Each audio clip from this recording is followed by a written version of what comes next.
Assalamualaikum warahmatullahi wabarakatuh. Selamat pagi dan salam sehat semuanya.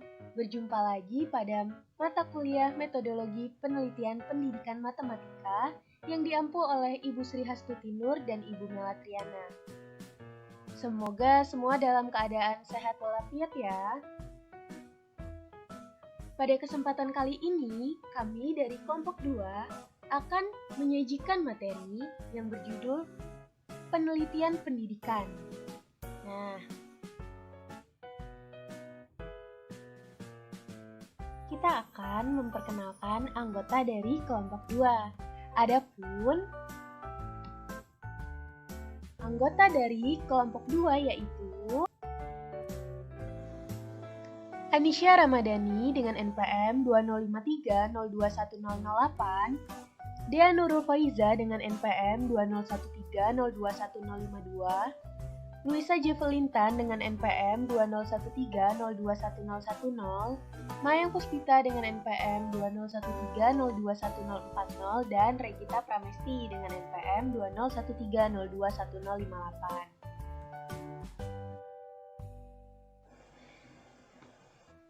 Sebagai pengenalan, kita harus mengetahui bahwa peneliti dituntut memiliki kepekaan dan kemauan mendapat jawaban secara ilmiah terhadap berbagai masalah dalam kehidupan masyarakat. Sebelum melaksanakan penelitian, peneliti dibekali dengan berbagai pengetahuan dan keterampilan serta teori-teori sesuai dengan bidang kajian yang ditekuninya.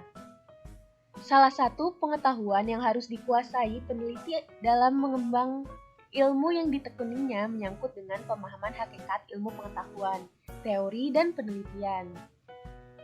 Nah, pada uraian berikut, membahas tentang definisi penelitian, hubungan antara ilmu dan penelitian, proses atau metode ilmiah yang digunakan dalam penelitian, fungsi dan manfaat pendidikan, dan juga ciri-ciri penelitian pendidikan.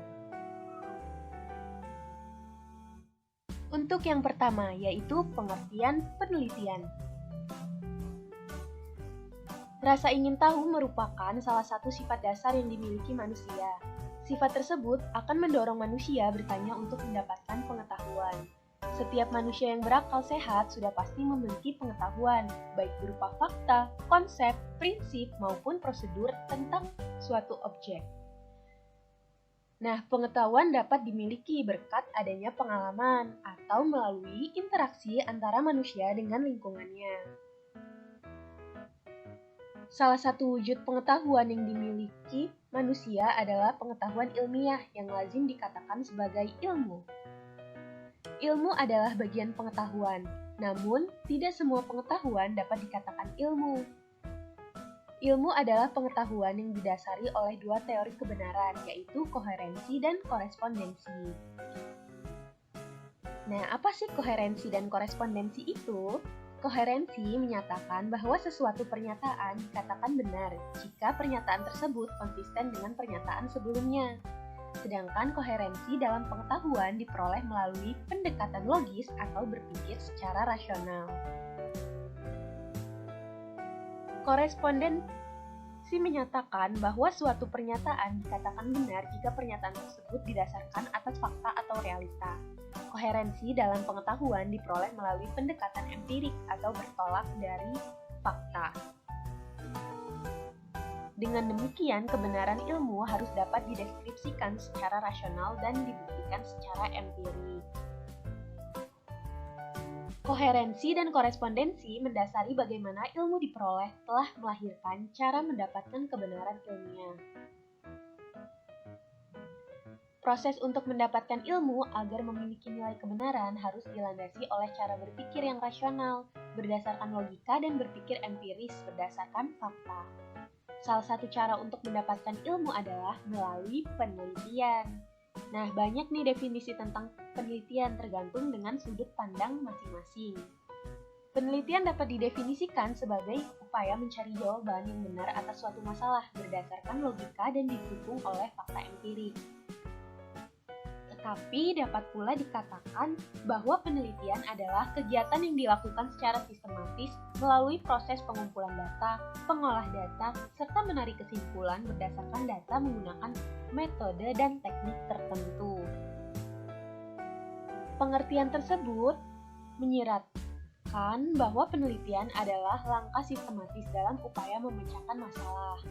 Nah, menurut Sujana, penelitian merupakan penelaahan terkendali yang mengandung dua hal pokok, yaitu logika berpikir dan data atau informasi yang dikumpulkan secara empiris. Logika berpikir tampak dalam langkah-langkah sistematis, mulai dari pengumpulan, pengolahan, analisis, penafsiran, dan juga pengujian data sampai diperolehnya suatu kesimpulan. Bagaimana informasi dapat dikatakan empiris? Nah, informasi dapat dikatakan empiris jika sumber data menggambarkan fakta yang terjadi, bukan sekedar pemikiran atau rekayasa peneliti. Penelitian menggabungkan cara berpikir rasional yang didasari oleh logika atau penalaran, dan cara berpikir empiris yang didasari oleh fakta atau realita. Selanjutnya, hubungan ilmu dengan penelitian. Pertumbuhan ilmu pengetahuan merupakan sumbangan kegiatan penelitian yang telah dilakukan ilmuwan. Penelitian dengan menggunakan metode ilmiah secara sistematis untuk mengungkap rahasia dunia tidak dapat dipisahkan dengan pertumbuhan ilmu pengetahuan. Hal ini menunjukkan ilmu pengetahuan menemukan pengetahuan-pengetahuan baru dalam bentuk dalil, teori, atau generalisasi mengenai rahasia dunia, yang kebenarannya teruji secara ilmiah.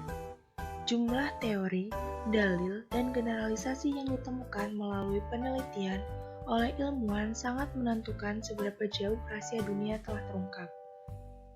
Pelaksanaan penelitian didasarkan oleh asumsi bahwa segala sesuatu gejala tidak berdiri sendiri tetapi dipengaruhi oleh berbagai faktor.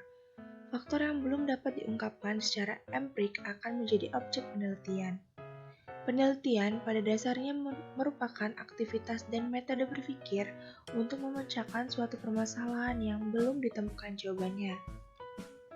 Penemuan-penemuan rahasia dunia melalui pengalaman empirik tersebut dapat dijadikan sebagai bahan untuk meramalkan, mengendalikan, dan menjelaskan kondisi yang akan terjadi. Temuan penelitian terhadap sesuatu masalah dapat menjadi landasan mengkaji masalah baru dan begitulah seterusnya. Penemuan demi penemuan silih berganti, masing-masing berfungsi untuk memukarkan penemuan sebelumnya. Penemuan ilmiah tidak menemukan kebenaran mutlak tetapi bersifat tentatif yang dapat berubah bila ditemukan data baru.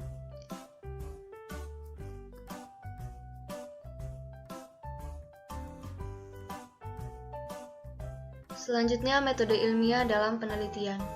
Metode ilmiah didasari oleh pemikiran bahwa apabila suatu pernyataan ingin diterima sebagai suatu kebenaran, maka pernyataan tersebut harus dapat diverifikasi atau diuji kebenarannya secara empirik atau berdasarkan fakta. Terdapat 4 langkah pokok metode ilmiah yang akan mendasari langkah-langkah penelitian, yaitu yang pertama, merumuskan masalah dengan mengajukan pertanyaan untuk dicari jawabannya. Yang kedua, mengajukan hipotesis, yaitu mengemukakan jawaban sementara atau masih bersifat dugaan atas pertanyaan yang diajukan sebelumnya.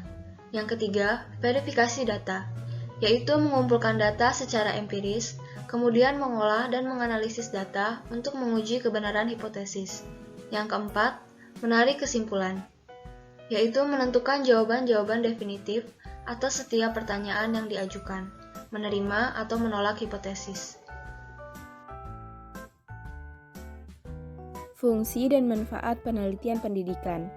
Fungsi penelitian pendidikan dapat dilihat dari 2 sudut pandang, yakni sudut perkembangan teori dan sudut praktik atau penyelenggaraan pendidikan. Dari sudut pandang teori, kegiatan penelitian itu sendiri sebenarnya tak lebih dari proses akumulasi temuan atau teori baru. Kemudian, jika dipandang dari sudut praktik atau penyelenggaraan pendidikan, dalam dimensi teori, tujuan penelitian pendidikan adalah memperbaiki teori. Maka, Logis jika kita mengharapkan jawaban yang sama dari tujuan penelitian terhadap praktik pendidikan, yaitu memperbaiki praktik pendidikan. Manfaat penelitian pendidikan sendiri ada 4, yaitu pertama, sebagai peta yang menggambarkan keadaan pendidikan dan melukiskan kemampuan sumber daya, kemungkinan pengembangan, serta hambatan yang dihadapi atau mungkin ditemukan dalam penyelenggaraan pendidikan. Kedua, sebagai sarana diagnosis dalam mencari sebab kegagalan serta masalah yang dihadapi dalam pelaksanaan pendidikan sehingga dapat dicari upaya penanggulangannya. Ketiga, sebagai sarana untuk menyusun kebijakan dalam menyusun strategi pengembangan pendidikan. Keempat, sebagai masukan yang memberikan gambaran tentang kemampuan dalam pembiayaan, peralatan, perbekalan, serta tenaga kerja baik yang secara kuantitas maupun kualitas sangat berperan bagi keberhasilan dalam bidang pendidikan. Baiklah, untuk materi yang terakhir yaitu mengenai ciri-ciri penelitian pendidikan. Yang pertama itu ada objektif. Objektif berarti tidak bias dan terbuka. Dalam penelitian, objektif mengacu pada prosedur pengumpulan data dan interpretasinya, di mana hanya ada satu arti atau tafsiran yang dapat diambil atau dibuat. Yang kedua yaitu tepat atau persis. Yang dimaksudkan di sini adalah penggunaan kata secara teknis yang memberi makna secara pasti sehingga tidak membingungkan atau memungkinkan untuk ditafsirkan lain oleh orang yang berbeda. Yang ketiga yaitu verifikatif. Verifikatif berarti hasil suatu penelitian dapat dikonfirmasikan atau direvisi dengan penelitian yang lain dengan cara yang sesuai dengan tujuan penelitian yang pertama. Yang keempat yaitu eksplanatif. Pada dasarnya, penelitian merupakan usaha untuk menerangkan atau menjelaskan keterkaitan antar fenomena serta kenyataan dan meringkas penjelasan tersebut dalam pernyataan yang sederhana. Yang kelima yaitu empiris. Empiris berarti didasarkan pada pengalaman praktis atau nyata, bukan pada pemikiran semata.